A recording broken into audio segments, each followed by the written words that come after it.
In front of me is Motorola Edge 50 Neo, and today I would like to show you how you can add audio or video file to text message.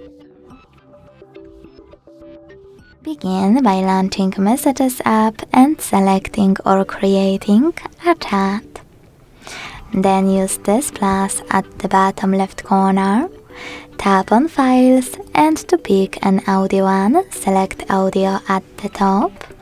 Look for it in one of those apps or by tapping on those three lines at the top left corner in one of those sources. Either way, when you're ready, hold your file and tap Select at the top right corner to attach it. To add a video one, select Gallery section instead. Look for your video and click on it to attach it. You can also select folders, look for it here and click on it. Thanks so much for watching. If you enjoyed this video, leave a like, comment and subscribe. Bye!